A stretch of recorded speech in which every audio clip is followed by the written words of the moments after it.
بسم اللہ الرحمن الرحیم۔ پہلے یہ موجودہ کویسچن لے لیتے ہیں، پھر آفیر کی طرف آئیں گے۔ بھائی نے فرمایا کہ کوئی ایک حدیث انہوں نے پڑھی ہے کہ کوئی فجر کی نماز کے بعد 2 رکعت نماز پڑھنے لگا تو نبی کریم نے فرمایا آپ کون سی نماز پڑھ رہے ہیں؟ اس نے کہا کہ میری سنت رہ گئی تھی ان کو ادا کر رہا ہوں، تو سرکار خاموش ہو گئے۔ تو صحیح موقف کیا ہے؟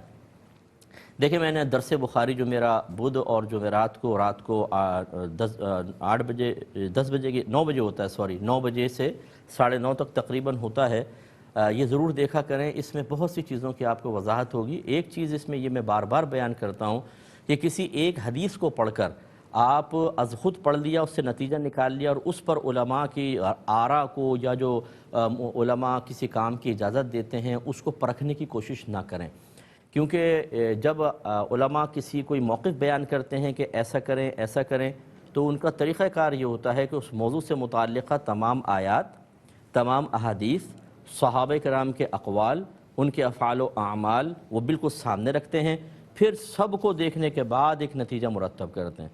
اب اس میں سے آپ کو ایک حدیث مل گئی، آپ نے اس کو لے کر اور تمام علماء کو اور پوری امت کو چیلنج کرنا شروع کیا، مطلب آپ نہیں کر رہے، جنرل بات کر رہا ہوں، چیلنج کرنا شروع کیا کہ دیکھیں حدیث میں تو یہ ہے اور آپ یہ کہہ رہے ہیں۔ بھائی حدیث کو سمجھنے کے لیے بھی ایک طاقت چاہیے، لہٰذا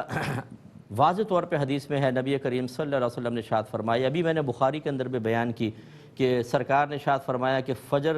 ایک تو روایت میں یوں ہے کہ فجر اور عصر کی نماز کے بعد کوئی نفل نہیں،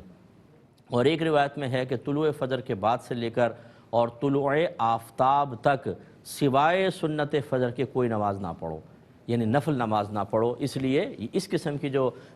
ممانعت کی حدیثیں ہیں وہ اصل میں ہمارے لیے بنیاد ہوتی ہیں۔ بعض اوقات ایسا ہوتا ہے کہ نبی کریم کسی اور مصلحت کی بنا پر کسی کو کسی چیز کی اجازت دے دیتے ہیں، اور وہ بھی ایک دلیل ضرور ہے، لیکن جب اس کے مقابلے میں ایک قولی حدیث سرکار کی آ جائے، مستند ذرائع سے آپ تک پہنچ جائے، تو بس اس کو فوقیت ہوگی، لہذا اس حدیث کو اعتماد نہ کیا جائے۔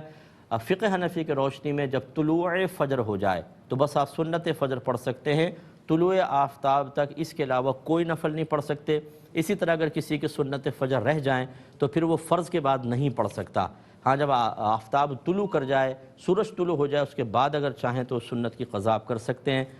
فرض کے بعد نہیں پڑھ سکتے۔ لیکن انہوں نے پوچھا کہ 2 رکعت کر کے تہجد پڑھیں یا زیادہ کر کے پڑھیں؟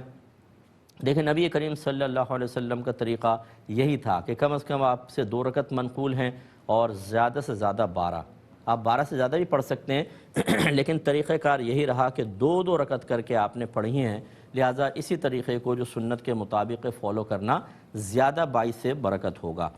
ایک یہ کہتے ہیں کہ اگر کوئی غیر مسلم اس کا رویہ اچھا ہے، وہ ہمارے ساتھ بہتر ہے، اس کے لیے دعا کرنا کیسا کہ اللہ تعالیٰ اس کو دین کی ہدایت دے، کرونا وائرس سے اس کی حفاظت فرما، کیا حکم شرع ہوگا؟ جی ہاں، یہ بالکل جائز ہے، اس میں کوئی حرج نہیں ہے، آپ